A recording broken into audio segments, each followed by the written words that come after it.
Setting the time and date. To set the time and date, first select the Next button. This will bring up the Set Time menu. Press the Next button and spin the dial to select between 24-hour and 12-hour options. Once confirmed, press the Next button again. This will take you to the time.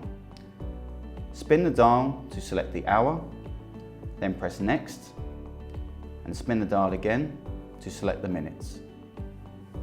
Once this is correct, press the Next button. This will take you on to setting the date. Press the Next button again. This will start with the day.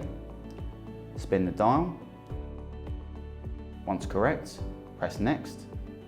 Onto months. Again, spin the dial. Once correct, press Next, and this will take you to the year. Spin the dial once more until correct and press Next.